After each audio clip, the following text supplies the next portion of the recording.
E aí, pessoal do sexto ano, tudo bem? Estou trazendo aqui para a gente essa videoaula onde nós vamos explorar hoje um pouquinho sobre ah, os artigos, tá? Os artigos definidos, os artigos indefinidos e as contrações. Bom, vou utilizar aqui o material do nosso livro didático, tá? Então você acompanha aí na página 38, que é a questão gramatical, os artigos, tá? O que são os artigos? Eles são uma classe de palavras, tá? Que eles acompanham o substantivo e eles definem também a questão do gênero, tá? Esses artigos eles são variáveis, ou seja, tem masculino, feminino, singular e plural, tá? Então aí no livro de vocês diz o seguinte, olha. El artículo es una partícula variable que tiene función principal de determinar el género y la extensa del nombre a que se va anteposto. Então, sempre o artigo ele vem antes do nome e ele vai definir a questão do gênero, se é masculino ou feminino, e o número, se é singular ou plural, ok? Al igual que em português, hay en español la clase de los artículos, definidos e indefinidos, pode ser chamado também de determinantes ou indeterminantes, tá? Então, os artigos definidos nós vamos utilizar quando a pessoa com quem a gente estiver falando, ela tiver ciência, ela souber do que a gente está falando, tá? Por isso que é definido. Então, vai ser, vamos acompanhar aqui na tabela, nós temos ele, que seria o nosso o lá, que seria o a, o los, que seria os, e o las, que seria as. Em espanhol, a gente vai ter uma novidade que é o artigo neutro lo, tá?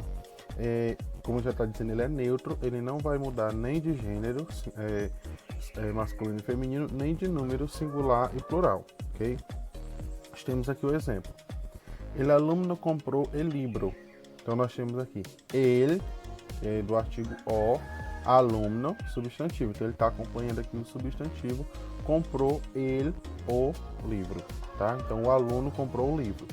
Temos aqui um exemplo no plural. Los chicos comieron las frutas. Então temos aí dois artigos. E esses dois eles estão no plural. Los chicos comieron las frutas. Ok? Vamos seguir aqui. Bom, aqueles eram os artigos definidos, como eu falei para vocês. Eu sempre vou usar ele quando eu quiser particularizar, ou seja, quando eu quiser dizer exatamente uma coisa. Um exemplo lá na sala de aula, se eu pedisse a você para pegar a cadeira, mas na sala tem várias cadeiras, porém eu estava falando da cadeira específica. Então uma cadeira lá que é diferente para a gente poderia ser, no caso, a cadeira do professor, tá? Por exemplo. E falando dos artigos indefinidos, é um artigo que ele vai generalizar, tá? E nós vamos também ter a questão da variação entre gênero, masculino e feminino, e de número singular e plural. Então nós temos unos, una, unas. Exemplo aqui, vimos unos livros em la biblioteca. Então, a gente viu uns livros, não foi definido, eu não sei de que livro está falando, você também não sabe, então é desconhecido entre os interlocutores, ou seja, aqueles que estão falando, tá? Outro exemplo aqui, uma pessoa acaba de entrar na aula, uma pessoa acaba de entrar na sala, tá?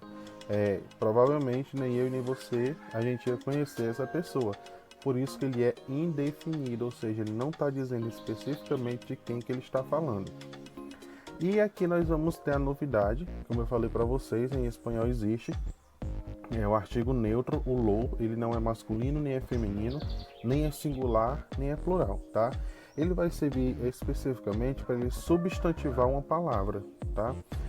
Então, se ele vai servir para substantivar, ao contrário dos artigos que é definido e indefinido, eles não vão acompanhar um substantivo, tá?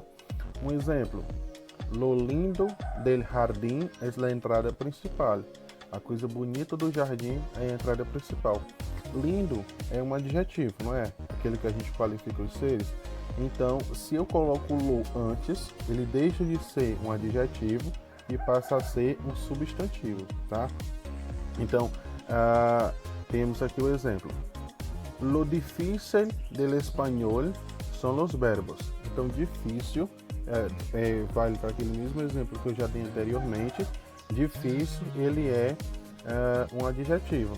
Eu colocando aqui um artigo neutro lo antes dele, ele se torna um substantivo. O outro exemplo aqui do livro é lo bueno dura pouco. Lo bueno dura pouco, ok? Bom, e para finalizar, eu vou falar aqui sobre as contrações. O que é isso? É quando eu junto uma preposição mais um artigo. Então, juntando, ele forma uma contracción, tá? Em espanhol só existe duas, que é al e del. Então, en español son dos las contracciones que sufre el artículo.